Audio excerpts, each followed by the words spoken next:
Good morning, YouTube. It's a beautiful 73-degree sunny day here in August in Michigan. And we recently, in the last couple weeks, had our primary elections. Here in the state of Michigan, it's an open primary, and every voter gets the same ballot. You can either vote candidates in the Democratic column or candidates in the Republican column, and then we have local ballot initiatives.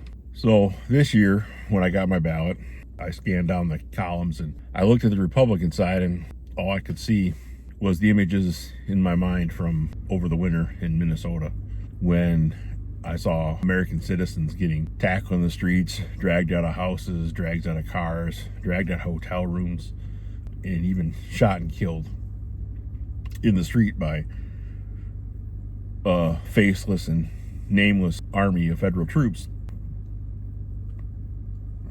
That image is a stain that cannot be erased.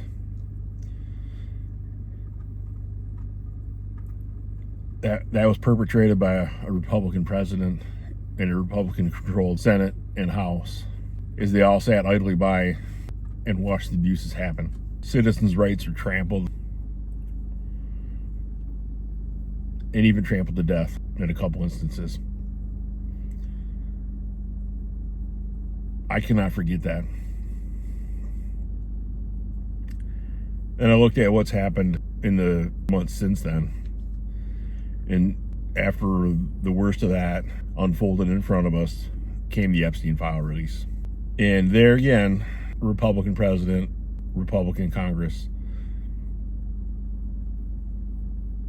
Out comes this partial release of documents with most of the names redacted, half of the files withheld, and nobody arrested. Despite Congress passing a law mandating the release of the files, they're basically withheld, and there's zero consequence. Instead, on the heels of that, our Republican president takes us to war with Iran.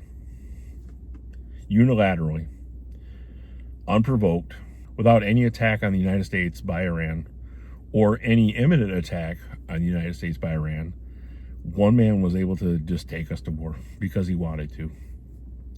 And there was no explanation given to the Congress or the American people to get buy-in explaining why we needed to go to war. He just did it. And the Congress basically sat idly by and just let it happen with no outcry. Only a handful of representatives and senators spoke out against it. And that really came to nothing. That's not how it's supposed to happen in the United States. And that, again, is unexcusable.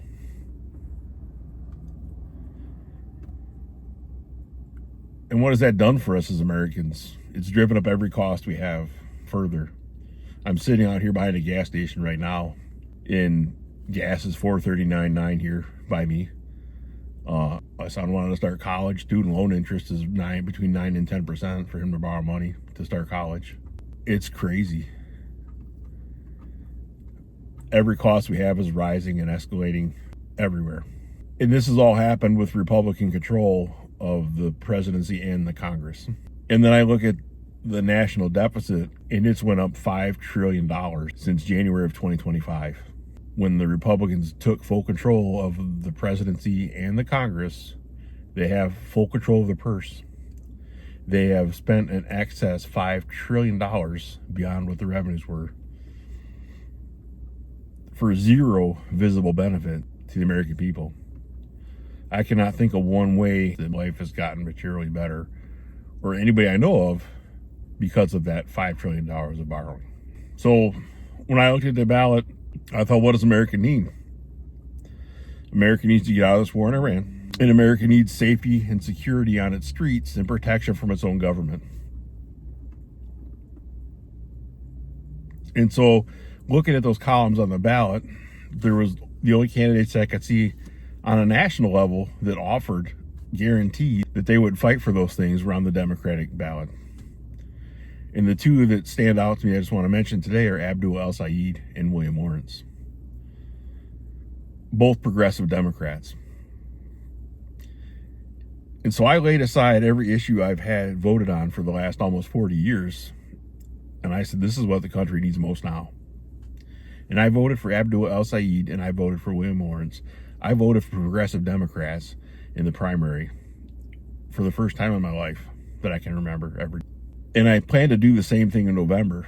I'm committed now to doing my best to ensure a Republican loss, hopefully by a landslide in November.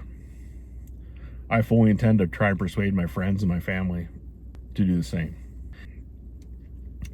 I think it's time for the Republican Party to die.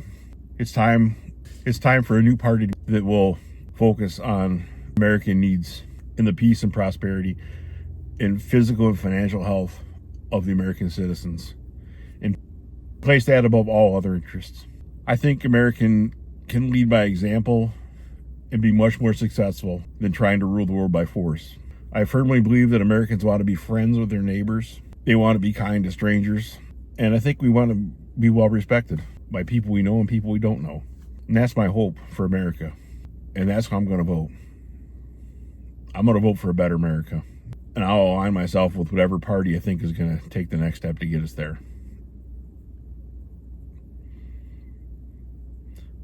So, America, I do hope for better than we are currently doing. I hope many millions more feel the same way I do. And we'll vote for some drastic changes in November.